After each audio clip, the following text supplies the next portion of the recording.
Your voice, your opinion, your community. Fact TV, free speech, protected. Local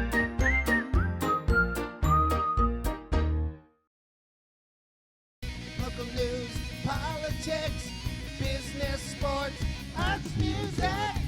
Mike and Marty on the feed. Mike and Marty. Mike and Marty. Good morning, Bellows Falls and Keene, and welcome to the feed. It's Mike and Marty. We're here with Bill Stevens, and we're going to be talking about events happening here in Bellows Falls this weekend and in the past. Is that the way of saying it?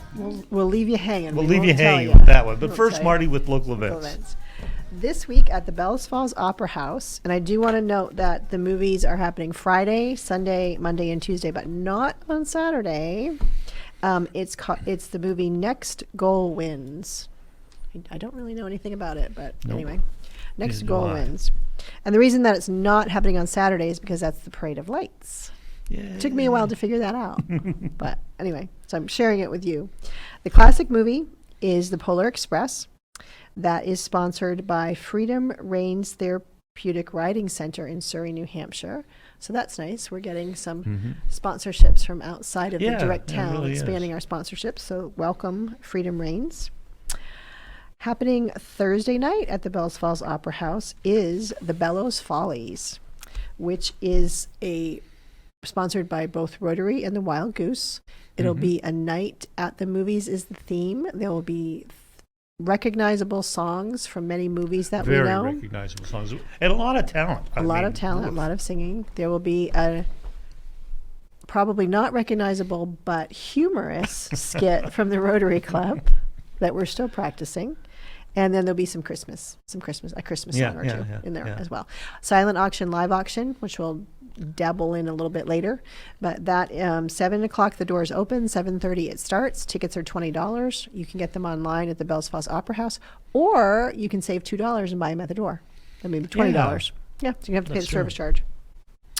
So Friday night in downtown Bellows Falls is Ladies' Night, or as Bifta likes to call it, Fun Friday, because there's numerous, so they don't differentiate. But a lot of the downtown merchants will be doing very specific things for Ladies' Night. I know that Halliday's will have, wine tasting and some things to nibble on, and they have a tarot card reader, and I know Rock and Hammer usually has some things to nibble on, and there'll be a lot of opportunity to be festive and to get out and do some shopping. And then, like I said, Saturday night is the Bellows Falls Parade of Lights. This is year number 3. The route will be in reverse. It will be coming into the square first. There will be folks in the square, Rotary, for instance, will be handing out hot chocolate, free cups of hot chocolate, and homemade cookies from the Women's Club. I don't know if we mentioned that last week. I think I forgot that little detail, but that's a big perk because the Women's Club homemade cookies are delicious. On Sunday at the Bellows Falls Opera House, the Rotary will be sponsoring the annual community movie, the free community movie that we've done in the past. This year it's Rise of the Guardians, and it will be happening at noon. And just to clarify, unfortunately we don't do the Santa and the cookies thing afterwards, but we are doing the cookies the night before the parade. So we're trying to cover all our bases, just changing things a little bit.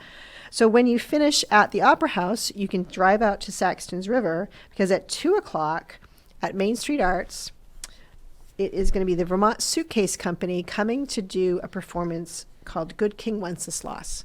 So there are a lot of holiday events this weekend, and many of them are free. So That's great. And Bill, It's free for me. you got your weekend all lined up? you don't have to think about Free it. for me, yeah, absolutely. So welcome, Bill. Good to see you. My pleasure. And I guess, what do we want to talk about first? I mean, in addition to all of these holiday things happening, there's a big event, or a big I don't even know how to say it. Celebration, anniversary, I guess, is a good for the Rotary Club. Just about a month ago, the Bellows Falls Rotary Club celebrated their 100th birthday or anniversary, however you want to term that. Which is a pretty big accomplishment for any individual or organization or entity. 100 years. It's pretty hard to even really grasp the full concept of what that means. And so, we're pretty excited. We're of course looking forward to the next 100 years. But think about how the world has changed since 1923, and then how much has also stayed the same when it comes to that service that Rotary clubs provide in their communities, and in particular in this one.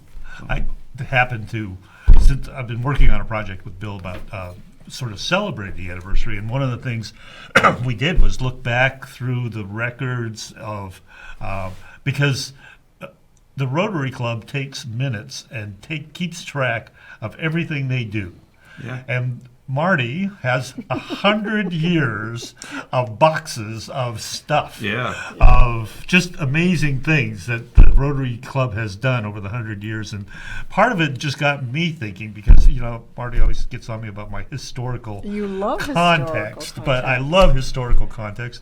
There's some very neat stuff in those boxes. Yeah. And 100 years ago, when you think about it, Adolf Hitler hadn't come into. He was in 1923. He had just done the Beer Hall Putsch, which was his initial attempt at taking over power.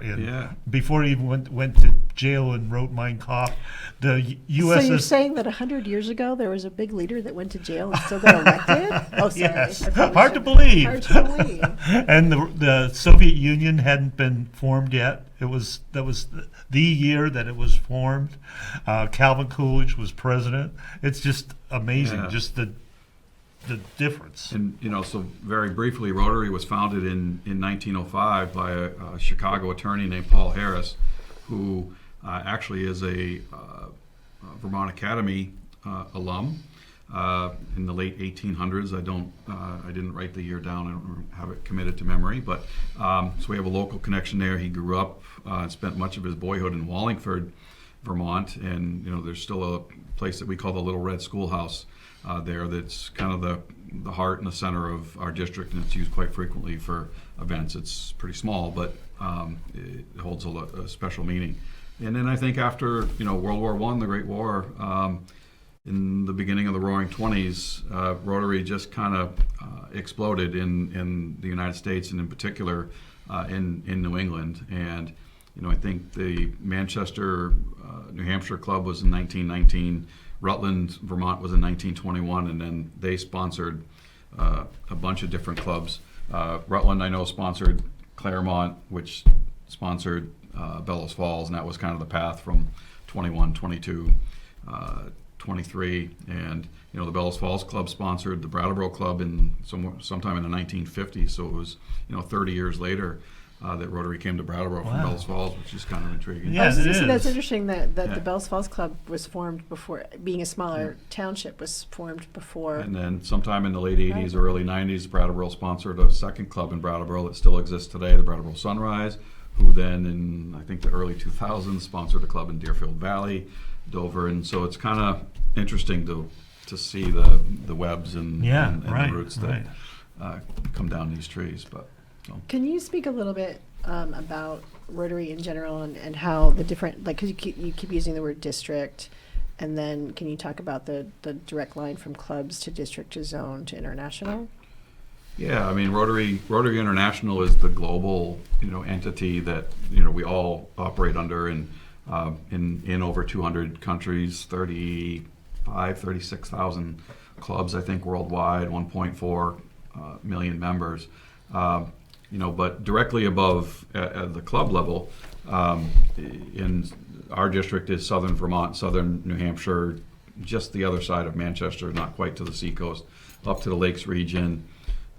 Pulteney and Fairhaven are kind of the northwest corner of our district, Bennington in the southwest, and then we run across the Mass border but don't cross it. And we have about 60 or 66 clubs. So that's the next entity, is the district, and that really is, provides training, support,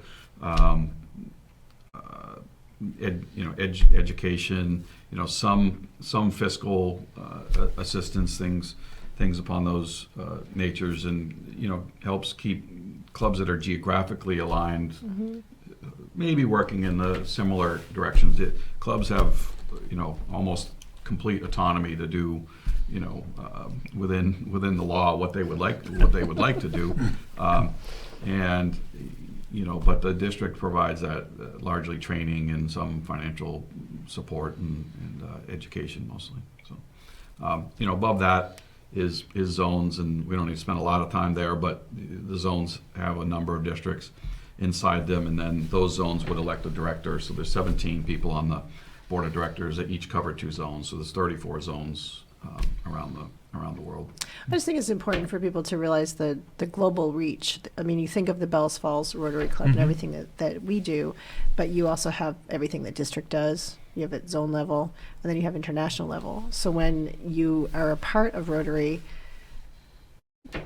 for a lot of folks like myself, it's really the local focus. But if you have a burning need to somehow be connected on a global level, then that's kind of the beauty of Rotary. There's opportunities to do a lot of projects, especially service projects and other entities. And in the last few years, here locally, the club has worked with the Sunrise School in Kenya for children with autism, which I believe is the only school of its type in the entire country of Kenya. So I know that we, it sounds simple, but we paid for and helped install a washing machine. Actually, one of our club members flew over there to be there and to help with that process.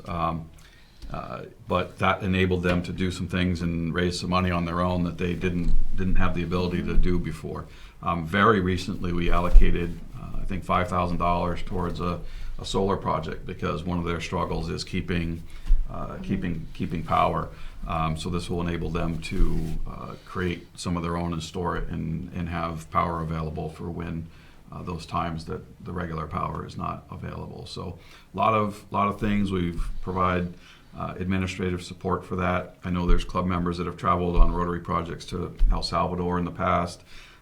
Here in Vermont, I think largely in one of the Brattleboro clubs, an organization called Pure Water for the World was started, which morphed into its own NGO and it has provided water assistance in Haiti and other countries in that neck of the world, mostly for years, and to probably millions of people at this point. And certainly then hundreds of historically, thousands. wasn't Rotary responsible pretty much for the eradication of polio in the world? Yeah, we're not quite done, and the ad campaigns show that we're this close, but 99.95. Yeah, I think there's only like 2 or 3 countries. Yeah, there's in the only world 2 or now. 3 endemic, and they're places that are for geopolitical and quite frankly geography reasons are difficult to get to those final in Pakistan, Afghanistan. Right. So, but yes, it's something that they committed to back in the 80s, and we're not going to let it go until the job's done. So. I have in 1973, it was Rotary's 50th anniversary. And in the vein of what we were talking about that we just did locally recently, I have some notes on, so in the first 50 years, the Rotary Club of Bellows Falls gave back to the community in funding various things over $37,000, which by today's standards isn't a lot, but you're thinking from 1923 to 1973, that's a pretty good amount of money going back into the community. Rockingham Memorial Hospital was one of the recipients. The playground, the basketball courts that we now know, that was a Rotary project. I think some of the Little League things were Rotary projects. There were Rotary scholarships. There's actually a list of the scholarship recipients. Oh, neat. And there's a lot of recognizable names, as there were some very recognizable names of all of the folks through that 100 years that have been in Rotary. And it seemed like in this article at the time, it was very apropos for you to have kind of a nickname, a Rotary nickname.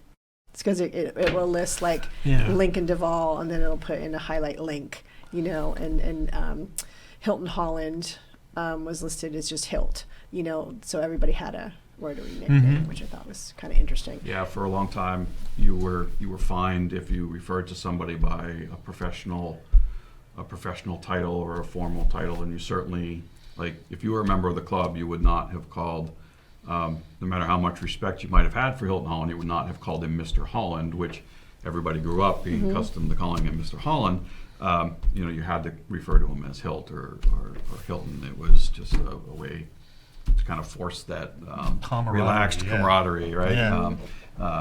Onto the club members. So. And that's kind of a big driving force still of Rotary is the fellowship and the camaraderie. Yeah. And I think that's important for people to know. It's like-minded people just trying to do your own part of something good. Yeah, really. And that, like you said, it's like that was the foundation of Rotary, is getting people together. And initially it was business people coming together for lunch to help each other out doing business. It was like before there was Google and Chat GPT. How do you write a business letter, or how do you talk to people, or how do you network with people? That's what they did. They really helped each other out. This might be the time to segue. So one of the ways that Rotary gets its funds to then use those funds in the community is through fundraisers. Yay! And we have a fundraiser coming up. And what might that be? What might that be? Would you like to discuss? Would you like to talk about the upcoming fundraiser? Thursday evening, as we mentioned before, is the Bellows Follies in concert. That's co-hosted and co-presented by the Rotary Club and our local theater company, Wild Goose Players downtown. So thankfully for those of you in attendance, the professional singers will be doing 95% of the singing, but there is a number that the Rotary Club is doing, the Joel the Lump of Coal. So that promises to be interesting. Silent auction, live auction, as you mentioned before, doors at 7, show at 7:30. Chow Popolo is open. They're not normally open on Thursdays, I believe, but they are going to open from 4 to 7 for folks that want to try to grab a bite downtown before. I think Wonder Bar is open normally on Thursdays. So that's a couple extra options. But that's how we, in turn provide the scholarships and solar projects and, all of the other things that we do. A myriad of things that we have involved, construction projects. We help out with the schools. We sponsor a literacy project called Free to Read, which provides books for third graders in local elementary schools. I think we're pretty proud of that one.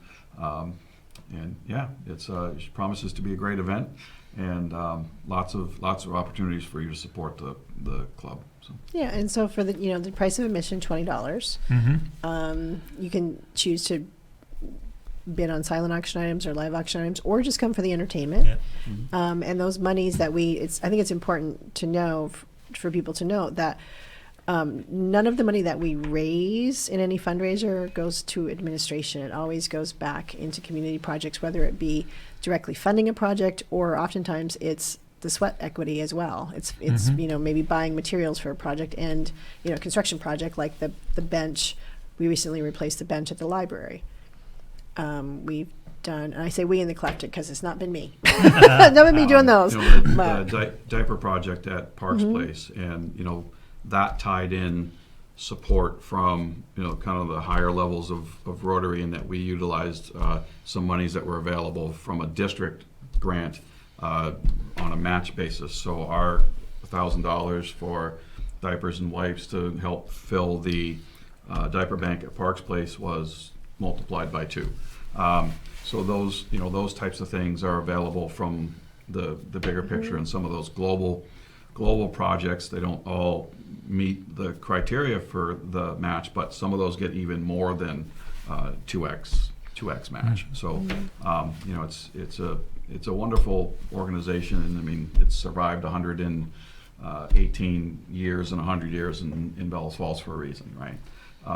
There has to be something to it to keep going that way.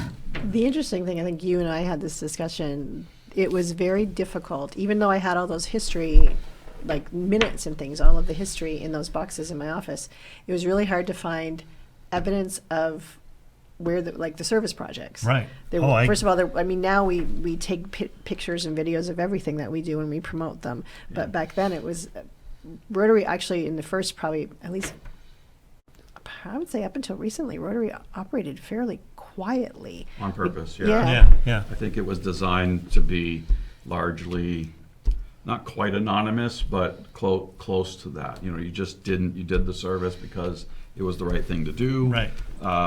And, you know, for right or wrong, that's kind of changed in the last couple decades even, I'll say, because like a lot of organizations, a lot of clubs, you know, whether it's Legion, Elks, Lions, you know, any sort of fraternal or service organization, membership is in decline. You know, we don't have that, and so it's more important now, I think, for us to spread the message of what we do. And, you know, for all of the good things that Rotary did back then, you know, it also developed a reputation, you know, partly earned, that, you know, it was a place for old men to have lunch. And, Yes. you know, and so now I think we need to, you know, still to some extent shed that, because that's not the case, and really focus on what it's about, which is the service. You know, the motto is service above self, which replaced he profits most who serves best. And Oh, really? I didn't realize that. Yeah. So, I like that. you know, Wealth of Rotary I trivia if you here. see some of the early stuff, you may see that motto on there. And I don't remember what year it changed, but it wasn't all that long ago. That's Maybe in the interesting. 80s. Yeah. And we actually, as a club, we decided, and because it was the 100th anniversary year, to try to complete 100 acts of service in the community. So we've been racking up some of those.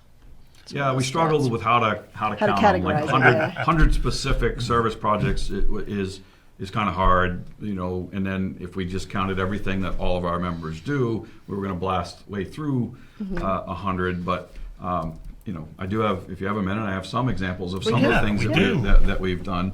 You know, even in the last, I'll say 12 to 18 months. I mean, clearing and installing a solar light at the Welcome to BF sign on the south side of town, helping to plant flowers and do weeding downtown, largely in conjunction with the Make BF Beautiful group that I think BIFTA is tied with. The aforementioned free to read program, so we've distributed books to every third grader in local elementary schools. One of the things we kind of did silently until now was we provided some materials for some mold remediation efforts that weren't really in our catchment area, but we had a citizen here who was committed, wanted to do the right thing, and we thought it was the right thing, and so we helped take care of some homes up in Ludlow, Montpelier, Barre area that were affected by that. The diaper program, we replaced benches in Saxons River at the library. We did a new floor at our place. You know, we certainly reach out to our place to see, you know, what we can help with there. Worked on the Phil the Opera House project, provided direct support and in-kind support. We work with the chamber quite frequently. Flannel Festival. We're very tied with Wild Goose, not only for the event on tomorrow night, but we did a Bellows Falls Festival, trying to bring more live music and just another opportunity for people to gather and have some good food and food trucks and listen to some good music. We work with the window dresser project, creating the frames. We helped with again BIFTA and the Legion, the flag program that puts the flags up downtown, the garland, the lights, Central School clothing for the nurse's office. We provided support for the shopping mall. We did a cooking class with some kids at the school. So there's a lot of different things. It's certainly not an all-encompassing list. So we are down to our last minute. Okay. Wow. So with that big pitch about all of the things that we've done, I'm sure people are getting excited and they would love to know how to join. I would say, you know, bfrotary.club is our website, and all of the other information to reach somebody is there, or alternatively, you can certainly Reach talk out to us. any of the three of us. We're all members, and would be glad to talk more about membership and what that would entail.